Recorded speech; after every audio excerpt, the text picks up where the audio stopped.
అండి, అందరికీ నమస్కారం. నేను మీ సుజాత. ఈరోజు నేను చూడండి పొనగంటి కూర. ఇది నేను పండించుకున్నటువంటిదండి. చూడండి ఎంత ఫ్రెష్గా ఉందో. ఓన్లీ ఆకులు ఒలవకుండా ఇది మొత్తం లేతదేనండి. చక్కగా ఇదిగోండి ఇలా చేతితో విరిస్తే విరిగిపోతుంది. ఇలాగా నీట్గా కడిగి పెట్టుకున్నటువంటి పొనగంటి కూర కట్ట అండి. ఇది ఒకటి పొనగంటి కూరతోటి ఇదిగోండి ఎగ్ వేపుడు చేస్తున్నాను. ఎగ్స్ని బాగా ఫ్రై చేసుకోవాలండి, గోల్డెన్ బ్రౌన్ వచ్చే వరకు. నేను ఒక 5 ఎగ్స్ తీసుకున్నాను. కట్ చేసుకున్న పచ్చిమిర్చి, అలాగే ఆనియను, టమోటా, చూడండి ఇక్కడ దంచి పెట్టుకున్నటువంటి వెల్లుల్లి అండి, అలాగే అల్లం వెల్లిపాయ పేస్టు, ఉప్పు, పసుపు, కారం, కొద్దిగా గరం మసాలా. ప్రిపరేషన్ చూద్దామండి. అలా అండి ప్రిపరేషన్ చూద్దాము. స్టవ్ ఆన్ చేసి బాండి పెట్టానండి కర్రీ ప్రిపరేషన్కి. గిన్నె వేడి అయిందండి. ఇందులో ఆయిల్ వేద్దాం.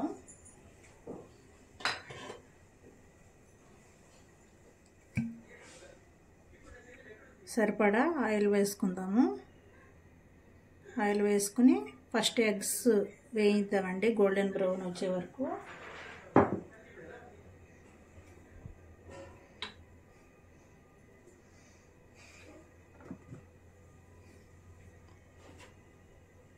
ఇవి ఎగ్స్ వేసే ముందు కొద్దిగా ఇందులో పసుపు, ఇలా పసుపు వేస్తే పసుపు సాల్ట్ గిన్నె అంటుకోకుండా ఉంటుందండి. ఎగ్స్ అంటుకోవు.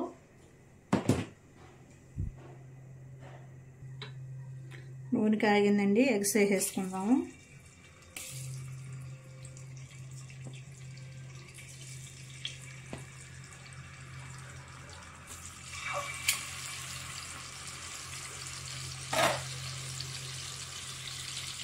ఎగ్స్ బాగా గోల్డెన్ బ్రౌన్ వచ్చే వరకు వేయించుకోవాలండి. ఎగ్స్ చూడండి గోల్డెన్ బ్రౌన్ వచ్చేసినాయి. ఇంకా వీటిని ఒక ప్లేట్లోకి తీసేసుకుందాము. చూడండి చక్కగా ఏగినాయి, గోల్డెన్ బ్రౌన్ వచ్చినాయి కదా. ఇంకో పక్కకి తీసేసుకున్నానండి. ఇప్పుడు ఆయిల్ కాగింది కదా, ఇందులో ముందుగా దంచి పెట్టుకున్నటువంటి వెల్లుల్లిపాయి, అలాగే పచ్చిమిర్చి,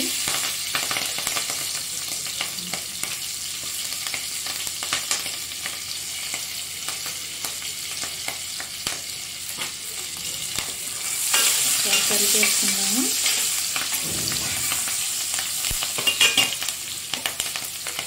ఇప్పుడు దీనిలోనే ఉల్లిపాయ, టమోటా ఇవి వేసేసుకుని బాగా మగ్గనివ్వాలండి.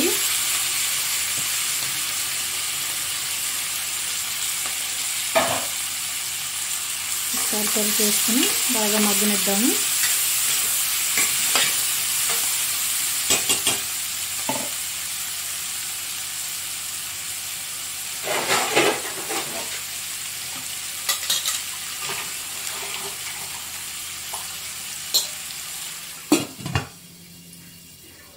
బాగా మగ్గనిద్దాము.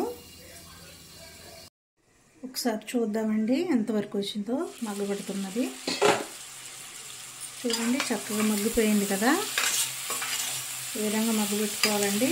ఆల్రెడీ కొద్దిగా సాల్ట్ ఉంది కాబట్టి ఇప్పుడు సాల్ట్ చూసి వేసుకోవాలండి.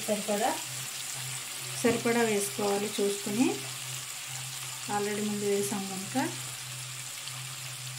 టేస్ట్కి సరిపడా సాల్ట్,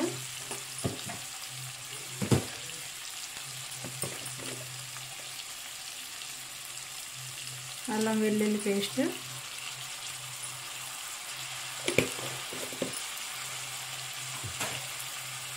వేసుకుని ఒకసారి బాగా కలిపేసుకోవాలి.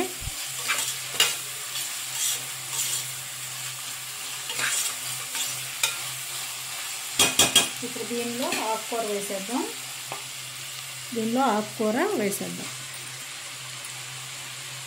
చాలా హెల్దీ అండి ఇది.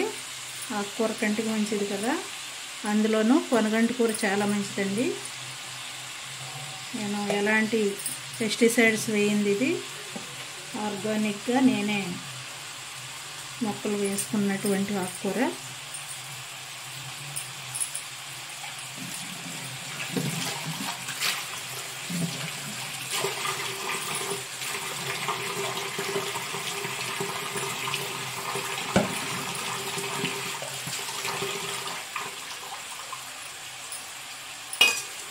ఒకసారి కలిపి మూత పెట్టేద్దామండి. మగ్గుతుంది బాగా, ఎందుకంటే కాళ్ళతో వేసాం కాబట్టి ఇది కొంచెంసేపు బాగా మగ్గాలి. ఒక 10 to 15 minutes మగ్గాలండి. మూత పెట్టేసి మగ్గు పెట్టుకుందాం. ఒక 10 minutes తర్వాత చూస్తాను. హలో అండి, ఒకసారి చూద్దాము ఎంతవరకు మగ్గిందో ఆకుకూర.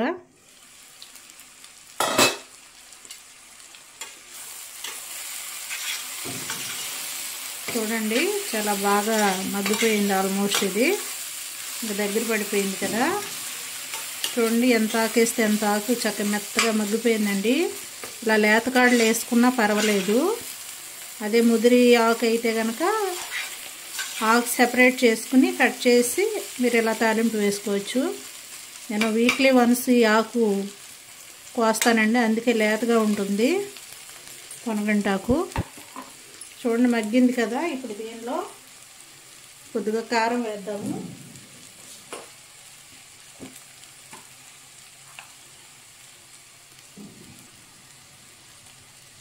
సరిపడా కారం అండి.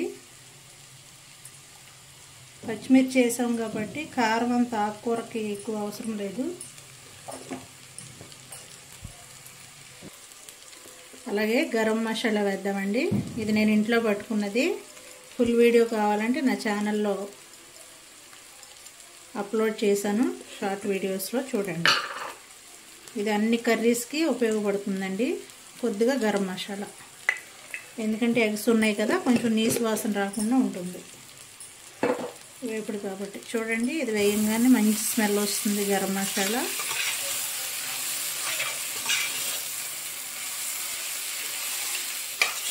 ఇలాగ చక్క మెత్తగా అయిపోయిందండి. ఇంకా ఆల్మోస్ట్ అయిపోయినట్టే కర్రీ దగ్గరగా. ఇలా బాగా కలిపేసుకుని ఆకుకూరని ఇప్పుడు ఇందులో ఎగ్స్ వేసేద్దాము.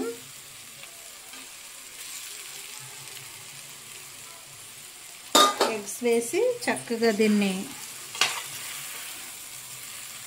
కలుపుకుందామండి. ఇలాగా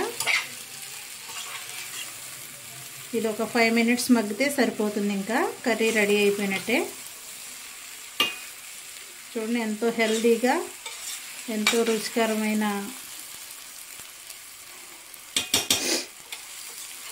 ఆకుకూర ఎగ్స్ తాలింపు చూసారా. ఇలాగా అన్ని ఆకుకూరలు చేసుకోవచ్చండి, ఇంక్లూడింగ్ గోంగూరతో సహా. చాలా టేస్టీగా ఉంటుంది. ఆ రెసిపీస్ కూడా చేసి చూపిస్తాను నేను. ఇది ఒక 5 minutes మగ్గనిద్దాం.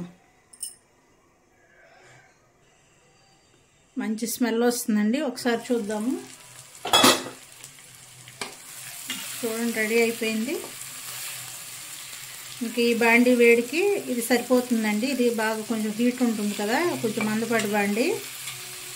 ఇంకా స్టవ్ ఆఫ్ చేసేసుకుని సర్వ్ చేసుకోవడమే. ఇంతేనండి. చూసారా ఎగ్ కర్రీ ఎంత బాగుందో, యమ్మీ యమ్మీగా. ఇంతేనండి. Thank you so much friends. Thank you for watching.